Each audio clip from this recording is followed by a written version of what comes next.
Bonjour mesdames, cette vidéo est réservée uniquement pour les femmes. Alors on commence, on est au Machon Ora, Baruch Hashem. Salut les filles, Baruch Haba en Israël. Vous êtes des grandes chanceuses, des grandes chanceuses. Je ne sais pas si vous êtes conscientes de votre chance ou pas. Non. Alors on va en parler aujourd'hui. On va en parler, et c'est toujours comme ça. C'est toujours comme ça. En général, 99% des cas, on est mangé tranquillou, hein, soyez à l'aise. 99% des cas, on n'est pas conscience de sa chance. On n'a pas conscience de la richesse du cadeau qu'on est en train dont on est en train de profiter et que Dieu nous a envoyé. On n'est pas au courant, on ne se rend pas compte.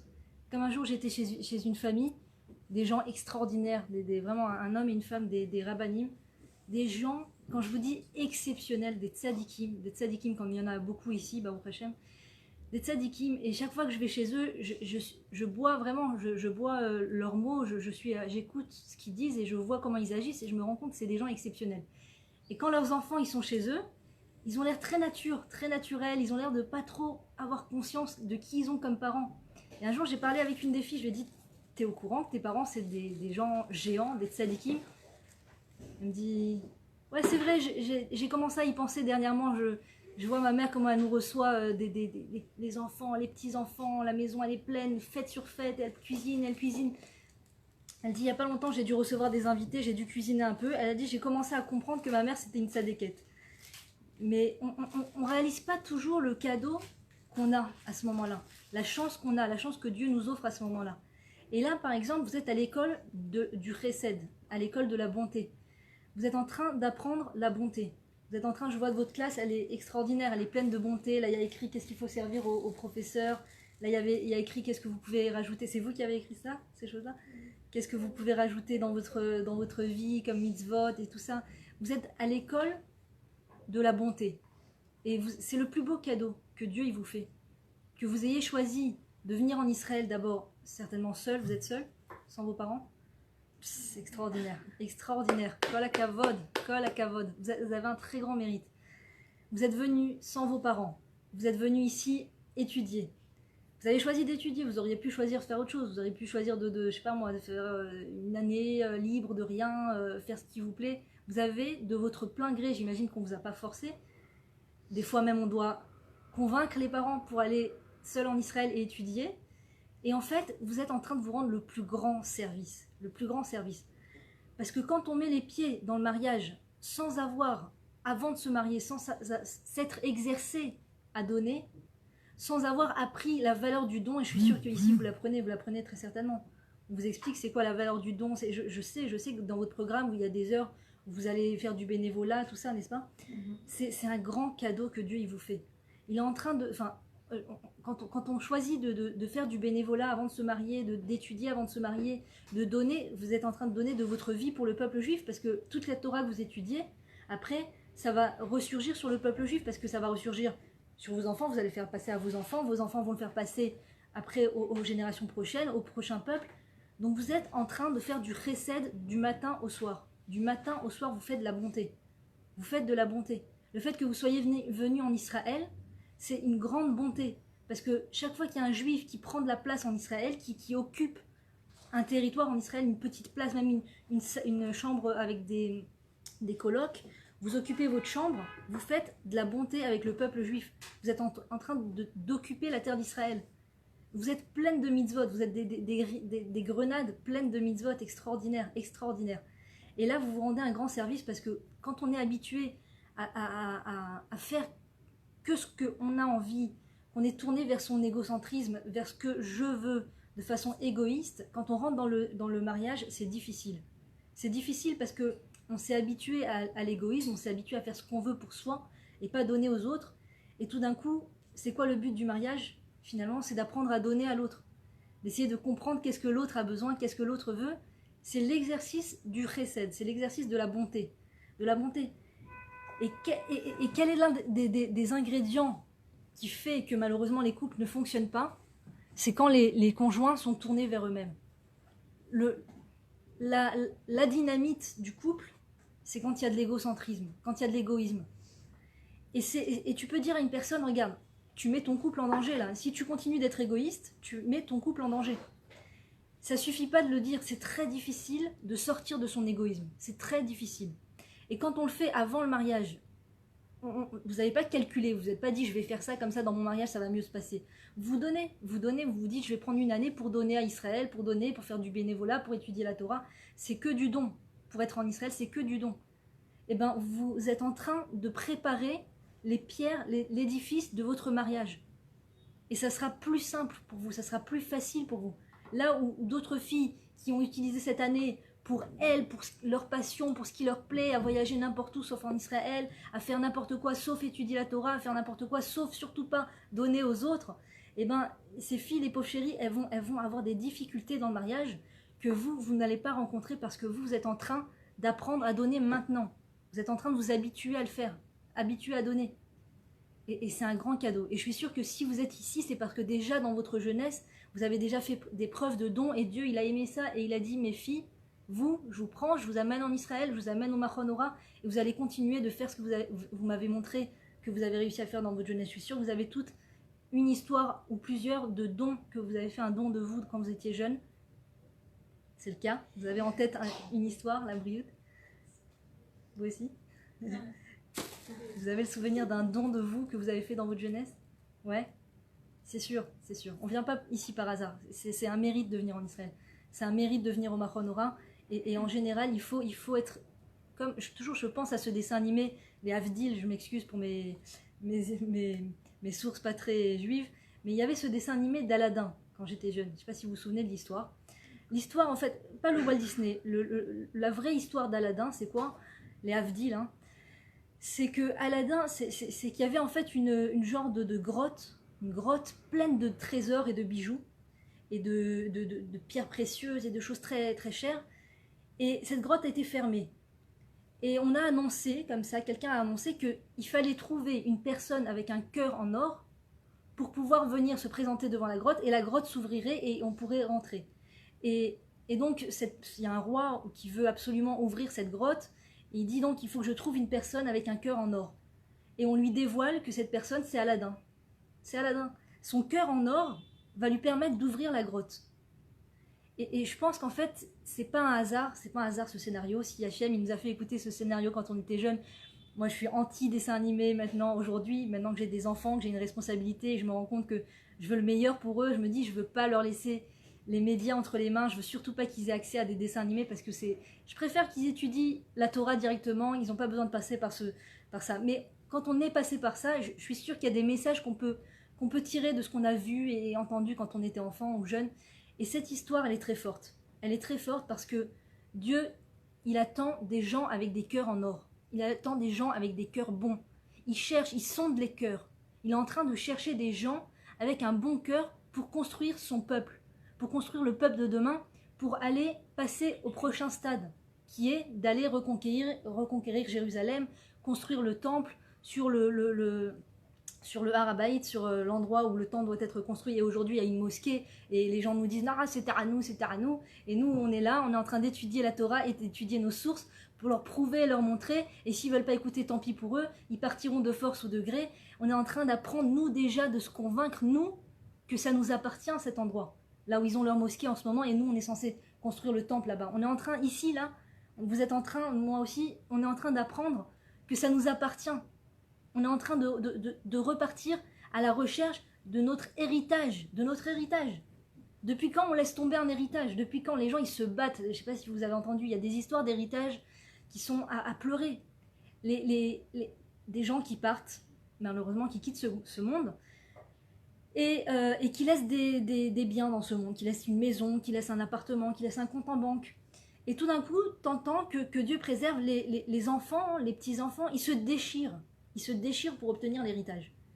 Et tu te dis quel dommage, ils font la guerre entre eux pour récupérer un héritage. Oui, parce que l'héritage, ça intéresse tout le monde. Enfin, la plupart des gens sont intéressés à recevoir des héritages. Qui n'est pas intéressé à recevoir un héritage? Moi, je pense qu'il ne faut pas se disputer pour un héritage. Je pense qu'il vaut mieux lâcher prise et dire à l'autre, tu sais quoi, prends ce que tu veux, je ne veux pas rentrer en dispute avec toi. Sûrement qu'il y a une halakha, on peut aller voir le Rav. Mais si l'autre est complètement fermé, quel dommage de rentrer en dispute pour des histoires d'héritage. Et là, il y a l'héritage par excellence que Dieu nous a laissé, c'est écrit dans la Bible, c'est la terre d'Israël, c'est le mont du temple, c'est notre héritage. Et nous, on aurait peur, nous on ne serait pas suffisamment courageux pour dire ça nous appartient, on ne va pas se battre pour récupérer ça. Et donc là, on est en train d'apprendre ça. Et Dieu, il cherche des gens avec un cœur en or. Il cherche des gens, alors comment on fait preuve qu'on a un cœur en or? Comment on va prouver à Dieu qu'on a un cœur en or? Ben, c'est simple, tous les jours de sa vie, Dieu nous envoie des exercices. Des exercices où on va pouvoir prouver de notre bonté du cœur. C'est comme l'histoire de Yosef qui était dans le... Ah non, pardon, de Moshe qui a été récupéré dans le château de Paro.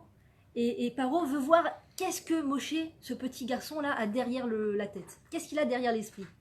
Et il va lui faire un test. Il va lui apporter une assiette de diamants et d'or et tout ça, et une assiette de charbon ardent. Il a dit, si il choisit l'or, ça veut dire qu'il est intéressé par le pouvoir. S'il choisit les charbons ardents, j'ai pas à m'inquiéter de lui, ça veut dire que le pouvoir ne l'intéresse pas, il essayera jamais de me prendre ma place. Et donc ils ont fait ramener 2 assiettes. Bien sûr, Moshe, comme tout enfant, est attiré par ce qui brille, ce qui est normal, c'est pas parce qu'il était avide d'argent ou quoi. Et donc il va pour prendre l'argent, et un ange arrive et lui pousse la main pour qu'il prenne le charbon ardent, pour pas qu'il se fasse jeter de la maison ou jeter dans le Nil. Et il va se brûler, il va mettre la main dans la bouche et il va finir par bégayer à cause de ça. Et donc, Paro, il veut le tester, il veut voir qu'est-ce qu'il a dans ses tripes, qu'est-ce qu'il a au fond du cœur. Il lui envoie un exercice. Et le Créateur, c'est pareil, tous les jours, il va nous envoyer des exercices. Des exercices, une fois c'est avec la copine, une fois c'est dans le couple, une fois c'est un choix, tu as 1 heure de libre, qu'est-ce que tu vas faire de ton heure de libre? Qu'est-ce que tu vas faire? Tu vas aller prendre maintenant un Sefer Teilim, tu vas le lire? Ou tu vas, t'as le droit aussi de te prendre 1 heure de repos, de manger, mais tu vas faire quoi? Tu vas aller sur internet, tu vas regarder des vidéos qui servent à rien et qui salissent l'esprit et qui cassent tout le renforcement spirituel que tu viens d'obtenir. Parce que quand on se renforce spirituellement, c'est déjà une étape extraordinaire d'arriver dans un endroit où on va étudier la Torah, c'est déjà extraordinaire. Et après, il faut protéger cette étude. Il faut la protéger. Il y a des voleurs qui vont essayer de la voler, cette étude. C'est quoi ces voleurs? C'est des vidéos. Des vidéos sur Facebook, des vidéos sur YouTube, des posts que les gens ils écrivent, où ils te disent exactement le contraire de ce que tu viens d'étudier. Où ils vont se moquer exactement des choses les plus importantes. Toi, tu apprends sur l'importance du couple, sur l'importance du peuple juif, etc. Tu vas voir des vidéos qui vont se moquer de ça, qui vont se moquer des enfants, qui vont se moquer du couple, qui vont se moquer de tout ça. Et ça vole le renforcement spirituel qu'on vient d'obtenir. Il faut faire très attention. De la même manière qu'on mettrait chez soi, si on avait un trésor, un coffre-fort avec des bijoux, on mettrait un garde à l'entrée, on mettrait des chiens à l'entrée, on mettrait des caméras à l'entrée. De même façon que quand on se renforce spirituellement, quand on fait des mitzvot, il faut les garder. Il faut les garder. Il faut être jaloux de ces mitzvot. Il faut être la briote. Il faut être très inquiet entre guillemets, et pas s'inquiéter, mais être inquiet de ne pas se les faire voler. Protéger ses bijoux intérieurs, protéger ses trésors intérieurs. Et donc le Créateur il regarde, qu'est-ce que ma fille elle fait? Elle avait 1 heure de libre, qu'est-ce qu'elle fait de son heure de libre? Qu'est-ce qu'elle fait? Qui elle va appeler? De quoi elle va parler? De quoi elle va parler? Parce que le Créateur il enregistre tout. Il enregistre toutes les discussions qu'on va avoir avec une copine, avec quelqu'un. Qu'est-ce que tu vas parler? Quel va être ton discours sur la terre d'Israël? Quel va être ton discours sur tes copines? Quel va être ton discours sur les gens que je vais te faire rencontrer? Est-ce que c'est un discours qui est plein de compassion, d'amour, de juger favorablement l'autre? Ou est-ce que tu vas aller te concentrer sur les défauts de l'autre? Et ça, Dieu, il cherche les cœurs en or. Il est à la recherche. C'est un casting. C'est pas un casting comment dire, officiel, d'accord, comme tous les castings des films et tout ça. Quand il y a un casting, les gens ils sont très au courant, casting de The Voice, casting de ça. Là, il y a le casting par excellence. C'est le casting du Créateur. Il est en train de repérer ses prochaines étoiles, ses prochains acteurs, ses prochaines stars. Mais c'est pas des stars qui ressemblent aux stars hollywoodiennes. Parce que les stars hollywoodiennes, c'est tout dans la superficialité, c'est tout dans l'extériorité, c'est tout dans le ras des pâquerettes. Dans la beauté, point. Que la beauté. Alors, on n'est pas contre la beauté. On n'est pas pour la laideur, on va pas s'amochir, je suis d'accord. Des fois, je parle de pudeur et tout, les filles me disent, alors quoi, il faut s'amochir? Il faut pas s'amochir, c'est certain. Mais qu'est-ce que tu as dans le cœur? Qu'est-ce que tu cherches à faire quand tu t'apprêtes, quand tu t'arranges, quand tu t'habilles, quand tu vas acheter des vêtements? À quoi tu penses? À quoi tu penses? Tu as le droit de penser à plaire à ton futur marié, à ton fiancé, tu as le droit, c'est bien, parce que c'est la période pour penser à ce genre de choses. Mais c'est de quelle manière? Est-ce que c'est en faisant des compromis sur la pudeur? Ou est-ce que c'est en faisant confiance à Dieu avec les yeux fermés? Tu sais quoi, mon Dieu, tu m'as demandé de faire attention à ma pudeur, même si j'ai pas encore trouvé mon fiancé, même si j'ai pas encore trouvé ma seconde moitié, même si je veux plaire à ma seconde moitié quand je la trouverai, eh ben, je vais pas compromettre la pudeur. Je vais pas compromettre la pudeur. Et tout ça, Dieu, il le sonde dans le cœur. Et nous, on croit que construire le mariage, ça commence le lendemain du mariage. Mais en vérité, toute la vie avant le mariage, c'est la construction du mariage. C'est la construction du mariage. Les mérites qu'on a gagnés dans ce monde, les choses positives qu'on a fait dans ce monde, chaque fois qu'on a fait attention à sa façon de se vêtir, qu'on s'est habillé pudiquement pour pas attirer trop le regard, et plein d'autres choses, et toutes les mitzvot, ça, c'est les pierres de la construction après le mariage, le lendemain du mariage. C'est là qu'on obtient les fruits. C'est là, bien sûr, après le mariage, on peut aussi s'améliorer, et on a toute la vie pour s'améliorer. C'est pas ce que tu as fait avant le mariage, ça va être comme ça, c'est tout, ça va donner les résultats pour après le mariage, mais avant le mariage, c'est aussi une préparation pour le mariage. Même quand on n'a pas encore trouvé la personne. Les actes qu'on va faire, la façon qu'on va agir, la façon qu'on va avoir de penser, est-ce qu'on va dire du lachonara ou pas, est-ce qu'on va se faire un compromis sur la pudeur, tout ça, ça va être les pierres de l'édifice après le mariage, Bezrat Hashem. Moi, je le dis avec vraiment un témoignage personnel, parce que je sais pas si vous étiez là la dernière fois que je suis venue, pas tout le monde. Donc moi, j'ai raconté un peu mon histoire. En fait, avant le mariage et même après le mariage, j'étais pas très très religieuse, on va dire. Je faisais Shabbat, mais j'avais pas conscience de la pudeur en fait. J'avais pas conscience de la pudeur. J'avais grandi dans un monde où on était très très bercé dans la mode, très bercé dans les films, les médias, la télé, enfin la mode et tout, les magazines. Et donc j'étais une grande passionnée de mode. Et pour moi, le plus important, c'était pas est-ce que le vêtement était pudique ou pas, c'était est-ce que le vêtement était à la mode. C'est ça qui m'intéressait à l'époque. Et donc petit à petit, après le mariage, j'avais toujours pas vraiment conscience de ça. J'avais pas vraiment conscience que j'avais une responsabilité sur mes épaules. Et quand j'ai eu mon premier enfant, Baruch Hashem, c'était il y a 10 ans, jour pour jour, c'était à la paracha Toldot d'ailleurs. Je vois que Toldot, c'est aussi la racine de Toldot, c'est Yeled, un enfant. C'est justement, moi j'ai rencontré mon mari pour la deuxième fois, on va dire officiellement, à Chaye Sarah. Et quelques années après, on s'est mariés, on a eu un enfant à Toldot, donc la paracha d'après. Donc tout est lié, c'est extraordinaire. Quand on commence à faire attention à la paracha, à la Torah, à notre nom en hébreu, notre date d'anniversaire en hébreu, et toutes ces choses-là, on découvre des cadeaux extraordinaires. Ce qui est mon cas, vraiment, j'en témoigne. Et donc voilà, quand j'ai eu mon premier enfant après 4 ans de mariage, là j'ai commencé à me dire que j'avais une responsabilité sur les épaules. Que je voyais mon enfant me regarder. Ah voilà, elle s'est endormie. Donc, je voyais mon enfant me regarder avec ses petits yeux comme ça, tout propre, tout neuf, tout naïf et tout, plein d'amour pour moi. Et je me dis, je peux pas être un mauvais exemple pour cet enfant, c'est pas possible. Il faut que je fasse très attention à ce que je fais, très attention à ce que je dis. Alors tout d'un coup, je fais attention si je disais des gros mots. Alors chaque fois que je disais plus de gros mots, si mon mari disait un gros mot, je regardais le petit. Et donc tu vois, tu commences à prendre conscience que tu as une responsabilité sur les épaules. Et ça réveille.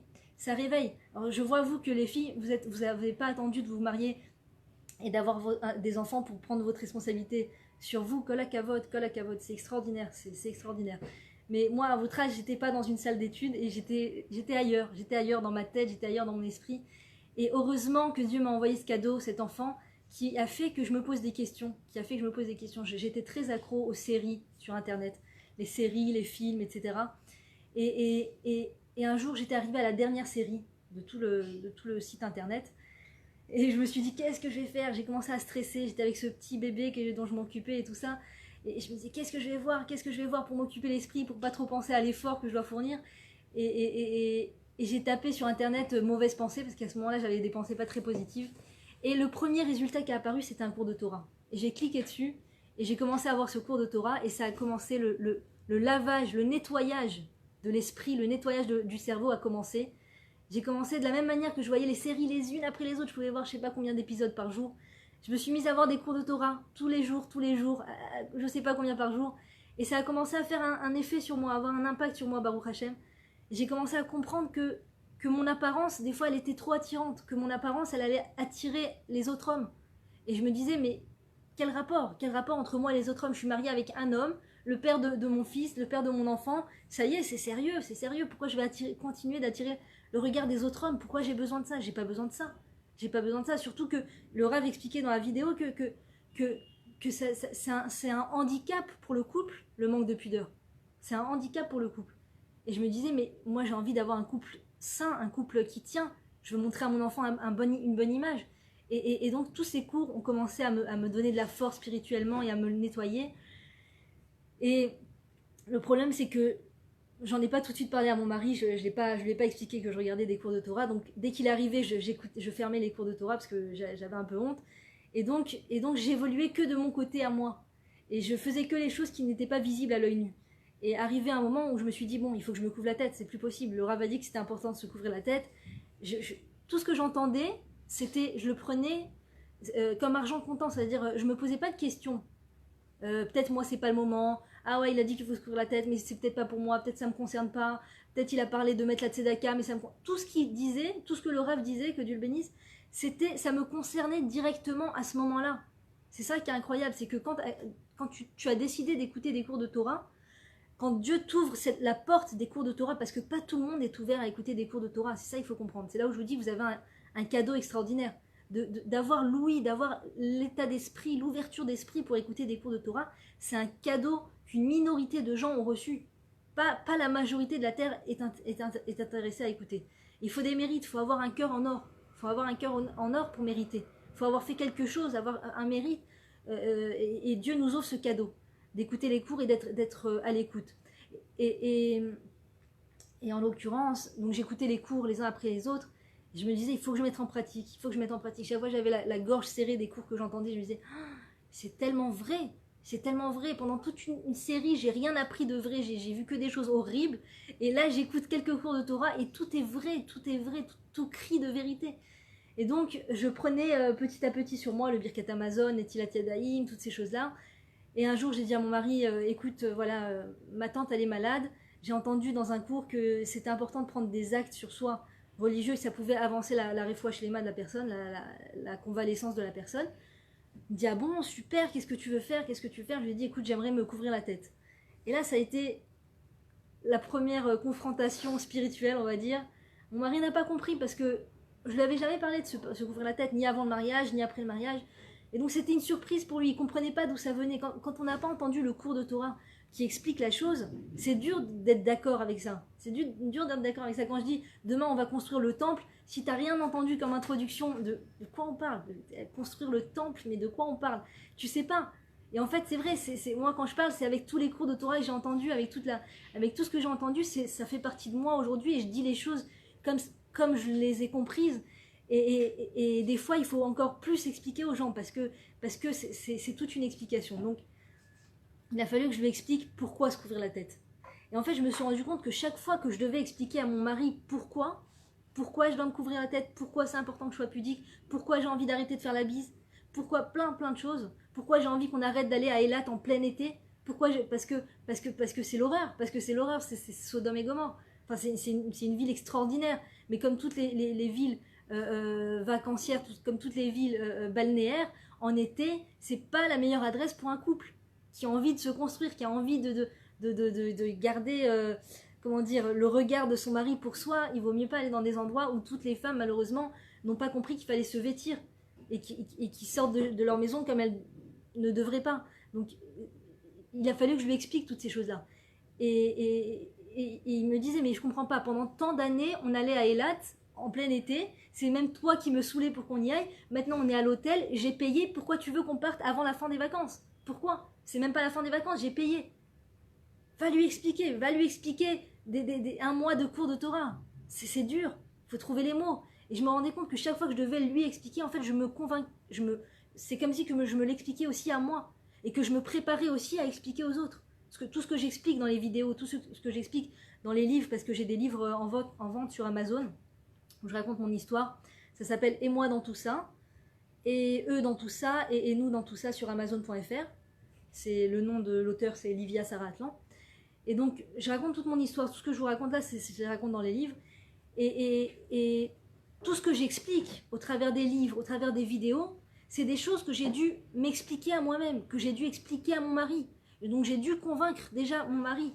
Et ensuite, une fois qu'il a été convaincu, une fois que j'étais suffisamment convaincue, je me suis mise à expliquer les choses aux gens aussi. Enfin, Akadosh Baruch Hu m'a ouvert la porte d'expliquer les choses aux gens sur les directs de Facebook, etc. Et donc on doit jamais, il faut jamais croire que c'est pour rien. Rien n'arrive pour rien. Si maintenant tu te retrouves à devoir convaincre ton fiancé que c'est important que vous vous touchiez pas, c'est pas pour rien. Si tu tiens le coup, si tu arrives à le convaincre que vous ne devez pas vous toucher avant le mariage, c'est pas pour rien. C'est pour que lui, il puisse convaincre aussi après des personnes après, et que toi, tu puisses convaincre d'autres personnes après. C'est un grand... ça s'arrête pas juste à nos actions personnelles. On est tous dépendants les uns des autres. Les juifs, c'est un corps, un même corps. Et tout ce qu'on arrive à faire, toutes nos victoires personnelles, ça devient les victoires du peuple. Donc c'est un grand rôle, c'est un rôle énorme. Et moi, quand j'étais dans ma petite maison, avec mes petits arguments avec mon mari, j'avais l'impression que c'était que moi et mon mari, j'avais l'impression que c'était entre nous, c'était petit, d'accord? Il faut que tu comprennes que je dois être pudique, il faut que tu comprennes, ne m'en veux pas, tout ça.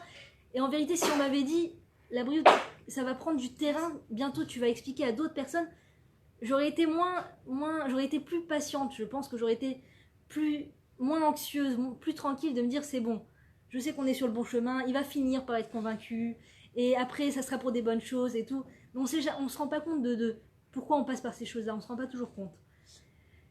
Voilà les filles, vous avez des questions? Des questions sur quelque chose? Quelle heure il est? Et il reste du temps encore? 38. Ok.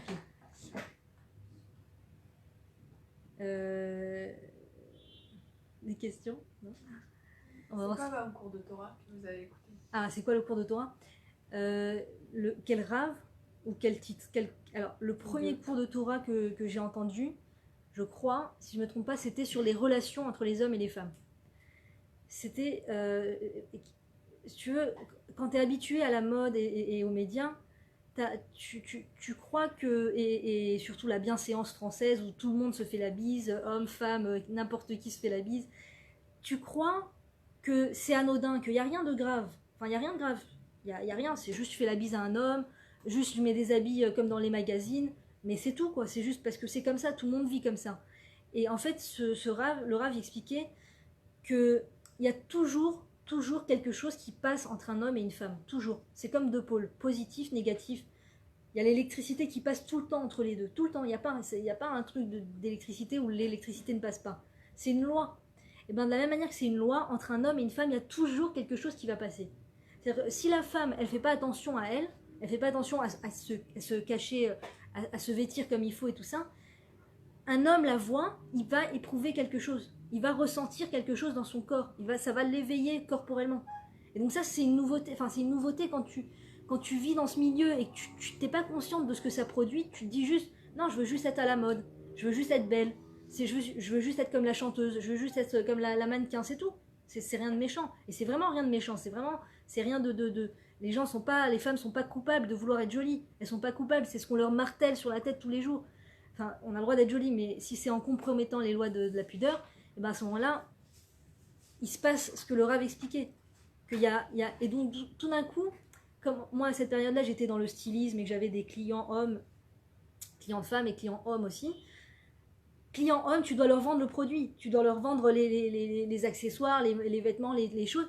Donc, il faut que tu représentes, il faut que tu te vêtisses, mode. Pudeur ou pas pudeur, il faut que tu te vêtisses à la mode, il faut que tu parles avec l'homme, il faut que tu commences à le convaincre, que tu mets du parfum. Combien de fois il y a des hommes alors que j'étais mariée? Ah, c'est quoi ton parfum? Ah, j'adore ton parfum. Ah, t'es belle. Ah, je t'aime. Des fous. Et je me disais, mon Dieu, mais quelle horreur, mais quelle horreur. C'est pour ça que je fais ce travail, pour que des hommes me disent je t'aime alors que je suis mariée. Et à chaque fois, je disais, je suis mariée, Ninesoua, Slicha, je suis mariée. Oui, mais je rigole, ça va, prends pas les choses à cœur. Et ça... Déjà, ça me dérangeait. Je ne savais pas pourquoi, mais ça me dérangeait. Et quand le Rav, il a parlé, pourquoi j'ai pleuré? Pourquoi j'avais la boule à la gorge? Pourquoi j'ai versé des larmes? Parce que tout d'un coup, c'est comme si on me disait, ma fille, tu sais quoi, tout ce que tu as ressenti, chaque fois que tu sentais que c'était bizarre, chaque fois que tu sentais que c'était ambigu. Tu avais raison de penser comme ça, tu avais raison. Mais personne n'était là pour te l'expliquer. C'était toi, tu étais seule face au monde. seul, comme Abraham, qui doit expliquer à tout le monde que Dieu existe. T'es seul, t'as vécu dans une ambiance, t'as vécu avec les médias, t'as vécu dans tout ça, et à l'intérieur de ton cœur, il y a une voix qui hurle. C'est pas normal. C'est pas normal. Pourquoi je me vêtis comme ça? Pourquoi les hommes me regardent? Alors, je marche dans la rue, les hommes me regardent, après je rentre chez moi avec mon mari. C'est bizarre. C'est bizarre. Et toutes ces choses que je ressentais, tout d'un coup, le Rav mettait le doigt dessus et parlait. Ça a été une grande découverte dans ma vie. Une grande découverte qui m'a beaucoup fait avancer, beaucoup aidé, qui a surtout été le tremplin de la remise en forme de mon couple. C'est-à-dire que s'il n'y avait pas eu cette interlude dans ma vie, s'il n'y avait pas eu cette histoire dans ma vie de tchouva, mon couple fonçait droit dans le mur. Droit dans le mur. Un jour, j'étais avec mon fils, que Dieu le bénisse, dehors, on marchait, et j'ai rencontré ma grosse cliente, la cliente avec qui vraiment ça marchait beaucoup, une très très grosse cliente que j'avais à l'époque. Et elle me dit: ah Livia, tu ramènes plus des vêtements, alors ça y est, t'es devenue une religieuse, ça y est. Elle voit mon fils avec les péotes et tout: oh, t'es devenue très religieuse, hein, ça y est, c'est fini les vêtements, c'est fini et tout. J'ai dit: non, ça y est, c'est fini, je suis ailleurs, c'est autre chose, maintenant je m'adonne à autre chose. Elle me dit: sache que t'as amené les vêtements les plus beaux, vraiment, t'avais un goût en mode et tout, wow, t'étais génial et tout, kol hakavod et tout. Et elle s'en va et je pars avec mon fils. Et il me dit: c'est qui maman, c'est qui, qu'est-ce que c'est? Je me dis: c'est pas pour rien que cette histoire est arrivée, je vais lui raconter. Je viens de lui raconter, sans rentrer dans les détails, ma vie d'avant un peu, qu'est-ce que je faisais. Je lui ai dit: mon chéri, ça c'était une cliente. Avant, maman, elle travaillait dans la mode, elle travaillait dans les vêtements, et donc c'était ma cliente, et je vendais Je lui ai dit: tu sais, je travaillais beaucoup. Ma vie, c'était mon travail. C'était ma passion, c'était la mode, c'était ma vie. C'était ma vie. C'était ma vie. Et c'est pour ça que je dis que mon couple aurait foncé dans le mur, parce que cette passion prenait tellement de mon temps. J'avais pas d'enfant de qui m'occuper dans les premières années. Donc c'était tout pour la passion, tout pour la mode, tout pour Et je lui explique à mon fils. Je lui dis: Annie, je travaillais énormément. Je gagnais beaucoup d'argent aussi. Facile. C'était du travail, mais je gagnais beaucoup d'argent, je lui dis. Beaucoup d'argent. Il m'a dit: maman, mais pourquoi t'as arrêté? Pourquoi t'as arrêté? Tu gagnais beaucoup d'argent, tu faisais ce que t'aimais, pourquoi t'as arrêté? Je lui dis: mon fils chéri, si j'avais continué de travailler, je sais pas si moi et papa on aurait été encore mariés. Je dis: pourquoi maman? Pourquoi? Je dis: parce que mon amour, quand on travaille beaucoup et qu'on est intéressé par l'argent, et que l'argent c'est notre carotte tous les jours, on se lève le matin, on pense argent, Handsman, il n'y a pas de temps pour parler avec le mari. Il n'y a pas le temps. Les clients, on m'appelle, je suis là, je suis tout le temps là, je suis tout le temps disponible. Il n'y a pas d'enfant, il n'y a pas d'attache. Il y a le mari, il est occupé à faire ce qu'il veut. Il n'y a pas de point commun, il n'y a pas de rencontre. Il n'y a pas de rencontre. Et quand on se rencontre à la maison, il y a la télé allumée. Donc quand est-ce qu'on va parler? Quand est-ce qu'on va construire le couple? Il m'a dit: maman, tu dois raconter ça à tout le monde. Je lui ai pas dit, mais c'est ce que je fais. C'est ça que je fais. Je raconte à tout le monde que attention danger. Attention quand on est complètement, entièrement dans une voie professionnelle et que on comprend pas que le couple c'est très important, on comprend pas que les enfants c'est très important, on se perd. Le monde est fait pour que si t'es pas attaché fort à ta cellule familiale, tu finis par te perdre, Chas v'Shalom. Alors il y a toujours un point de retour, tu peux toujours revenir vers Dieu, tu peux toujours te repentir. Mais ça a été vraiment ma grande découverte. C'était de quel Rav juste? Le Rav Ron Shaya, que Dieu le bénisse. Ouais. C'est un Rav très chazak, mais autre chazak qui fait faire tchouva à beaucoup de monde, c'est un tzaddik, mamash un tzaddik, qui fait un don de soi extraordinaire pour le peuple juif, comme tous les rabbanim. Chacun a ce qui lui parle, chacun trouve le Rav qui lui parle. On n'est pas obligé de tout passer par le même Rav, mais Baruch Hashem, moi c'était vraiment ma neshama, mon âme. On dit que les rabbanim avec qui on étudie, les rabbanotes avec qui on étudie, notre âme, elle a un lien avec ces gens. C'est pas pour rien qu'on étudie d'eux. C'est pas pour rien. C'est pour ça aussi que des fois certains rabbanim ne vont pas nous parler à nous. Parce que ils n'ont pas un lien avec notre âme. Ça veut pas dire que c'est pas des bons rabbanim. Ça veut dire qu'on n'a pas un lien. On ne doit pas passer par eux. On doit passer par d'autres rabbanim. C'est pour ça qu'il faut faire très attention à ne jamais parler mal d'un rav, jamais parler mal d'un enseignant de Torah, parce que si ça se trouve, une personne qui doit se renforcer avec lui va rater son renforcement parce que nous on a parlé mal ou parce qu'on a dit que la personne elle est pas bien.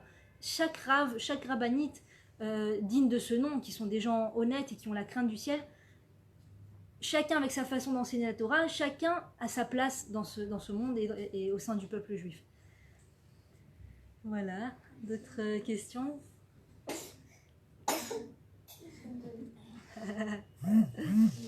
Petite question, on va voir s'il y a des commentaires. Vous avez des commentaires, des questions à poser? Non, je n'arrive pas à voir. De quoi on peut parler? Il reste combien de minutes? Quelques petites minutes? 3 minutes? Ok. De quoi on parle? Vous avez l'intention de rester en Israël ou... Ouais? Tout le monde? Ouais. Ouais. Vous savez que quand on vient en Israël, même quand on vient une heure en Israël, il y a un tampon qui se met dans l'âme et qui reste à vie. Que même si on repart après en dehors d'Israël, il y a ce tampon à l'intérieur de l'âme qui appelle tout le temps l'âme à revenir. Tout le temps. Et c'est pour ça que les gens qui viennent ici, même très peu, et qui repartent, ils ont toujours dans le cœur la terre d'Israël. S'ils n'ont pas trop de couches et d'écorce sur eux, ils ont toujours à l'intérieur d'eux l'appel de la terre d'Israël qui leur dit de revenir. Donc voilà, je souhaite à tous les juifs de faire tchouva, à tous les juifs de venir en terre d'Israël et qu'on puisse construire le temple. C'est la prochaine étape. À très bientôt, mesdames.